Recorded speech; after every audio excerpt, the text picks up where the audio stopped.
It's a question I've been interested in for a long time.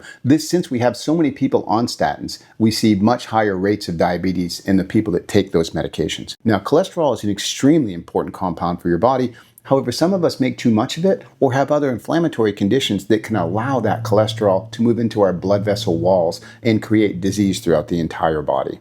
So we have created a class of drugs called statins. Statins are designed to inhibit or to block the enzyme that actually makes cholesterol for your body. So in some people, this can be very favorable because that excess cholesterol tends to accumulate in their blood vessel walls, eventually putting a swelling in that wall called a plaque. That plaque over time can obstruct the blood vessel. So that means things further down the line in that blood vessel are not getting all the blood that they need. And so we're going to call this ischemia, or a lack of blood to a particular organ further down the line. And this really leads to chronic disease and aging.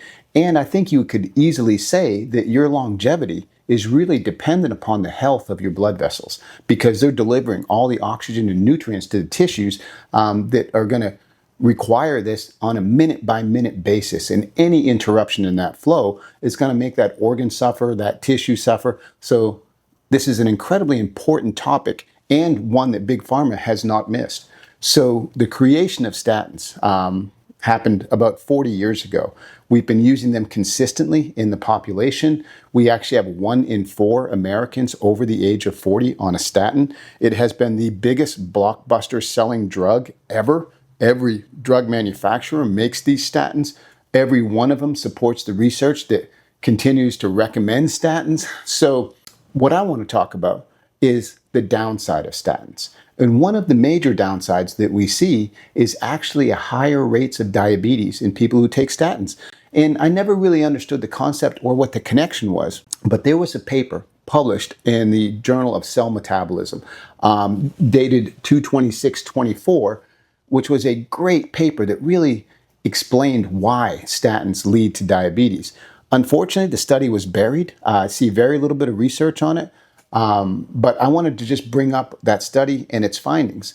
The crux of the study really shows that statins inhibit GLP-1 function. So GLP-1 we've heard of, that's semaglutide, that's tirzepatide, that's found in many drugs that are being used for the management of diabetes, as well as the management of weight. So this class of drugs, extremely important in our metabolism, and we're finding now through an indirect mechanism that the use of statins, again, a drug used in 1 in 4 Americans over the age of 40, is leading to diabetes by affecting the microbiome. Statins tend to impair the growth and development of a bacteria called Clostridium. Clostridium, in turn, acts on your bile and bile acids to produce secondary bile acids, which lead to much greater insulin sensitivity. This is an extremely important point. When we consider who should be on a statin, we look at numbers like, what is your total cholesterol? Is it over 200? What is your LDL cholesterol? Is that over 100? Many physicians will immediately knee-jerk and just put you on a statin if those numbers are high because it eliminates liability on their part. If you were ever to have a cardiac event, all the physician could do is say, hey, they were on a statin, I'm absolved of that. But it goes so much deeper than that. Stratifying who actually needs a statin is an important point, and there's many ways to look at that and make a decision about that, but do not make the immediate move that if your cholesterol is over 200 or your LDL cholesterol is over 100 to go right on a statin. There are so many other variables.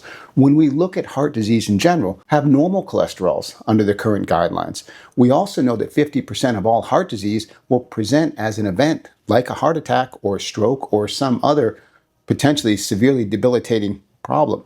So we are not getting this picture correct. So I wanted to dive a bit more into the physiology of cholesterol metabolism, why statins are used, and what are the downside use of the statins, and then discuss a new and exciting technology with you about a way to evaluate your risk of heart disease or having an event. This test is called the Clearly.